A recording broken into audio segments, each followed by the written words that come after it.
मेरी लाइफ ना बहुत टर्न अराउंड हुए हैं। पहले मैं गेट का टीचर था, फिर केमिस्ट्री टीचर बना। केमिस्ट्री टीचर में मैंने थोड़ा यूट्यूब पे एंटर हुआ, उसके बाद टॉप केमिस्ट्री टीचर बना, उसके बाद मोटिवेशनल फैक्ट कंटेंट क्रिएटर बना। एंड देन जब ये सब अचीव कर लिया तो मुझे स्टार्टअप्स की दुनिया में एंटर होना था। मैं बैंगलोर में था, एडटेक को बूम होते देखा है बिकॉज मैं उसी सर्किल में ही था। मैंने अकेडमी में काम किया हूँ, वेदांतु में काम किया हूँ। I have seen these startups, you know, ये यूनिकॉर्न बने मेरे टाइम पे ही। एट दैट पर्टिकुलर टाइम मुझे थोड़ा सा फील होता था कि यहाँ पर है ना यार, स्टूडेंट को हम लोग सिर्फ एक ही चीज के लिए एम्फेसाइज करते हैं कि आप आओ, बोर्ड की कॉपियां भरो, उसमें बबल भरो और हो गया आपका। स्किल कहाँ है? दूसरा प्रॉब्लम ये भी थी कि नीट का जो एग्जाम होता है, जेईई का एग्जाम्स होते हैं, उसमें बहुत सारे पार्टिसिपेंट्स बैठते हैं लेकिन सीट्स कितनी है। अब बाकी जो बच्चे वो डिप्रेशन में चले जाते हैं, बहुत सारे बच्चे सुसाइड कर लेते हैं। उनको कैसे बताएं कि ये सब कुछ नहीं है, यही ऐसी चीज नहीं है जहां से आप कमा सकते हो। यार इंजीनियर, डॉक्टर एक या दो क्राइटेरिया ही नहीं है कमाने के, मतलब एक या दो फील्ड ही नहीं है, बहुत सारे। आपने कहावत तो सुनी होगी कि लोहे को लोहा ही काटता है, और इसी तर्ज पे पौंडीचेरी के वेक्टर कंट्रोल रिसर्च इंस्टीट्यूट में एक अनोखा एक्सपेरिमेंट चल रहा है। यहाँ पर मच्छरों द्वारा फैलने वाले डेंगू और मलेरिया का इलाज करने की कोशिश की जा रही है। इस लक्ष्य को हासिल करने में ऑस्ट्रेलिया से लाए गए मच्छरों की मदद ली जा रही है।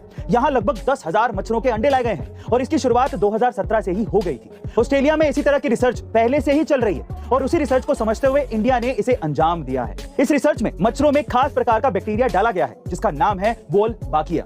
इंस्टीट्यूट के निदेशक डॉक्टर अश्विनी कुमार ने बताया कि इस बैक्टीरिया के मच्छरों में चले जाने के बाद उस मच्छर के काटने पर भी डेंगू होने का खतरा नहीं रहता, और ये देखते हुए अब इस प्रजाति की संख्या को बढ़ाने की कोशिश भी की जा रही है, जिसमें इन मच्छरों को किसी एक इलाके में छोड़कर ये देखा जाएगा कि इंसानों पर इनका कितना असर पड़ता है और डेंगू के मामले में कितनी कमी आती है। गाइस, अगर एक्सपेरिमेंट सक्सेसफुल हो गया तो आपको क्या लगता है कि हम कितना डेंगू और मलेरिया से बच पाए? गाइस, किसी भी नौकरी के लिए जब आपको अप्लाई करना होता है तो सबसे पहले आपको रिज्यूमे यानी कि सीवी भेजना होता है। इसी से पता चलता है कि आपने क्या क्या किया है। इसीलिए नौकरी पाने के लिए लोग मजबूत रिज्यूमे बनाने की कोशिश करते हैं। कई नौकरियों में एक अच्छा रिज्यूम सिलेक्शन का पहला क्राइटेरिया होता है जिसे एप्लीकेंट को पूरा ध्यान रखना होता है। इसे देखते हुए हाल ही में दुनिया के सबसे अमीर लोगों में से एक 66 साल के बिल गेट्स ने दुनिया भर में लाखों युवाओं का विश्वास बढ़ाने के लिए 48 साल पहले का अपना रिज्यूम शेयर किया। उन्होंने कहा, चाहे आप हाल ही में ग्रेजुएट हुए हों या कॉलेज छोड़ने वाले हों, मुझे यकीन है कि आपका रिज्यूमे 48 साल पहले की तुलना में बहुत बेहतर दिखता है। रिज्यूमे उस समय का है जब बिल गेट्स हार्वर्ड कॉलेज में अपने फर्स्ट ईयर में थे।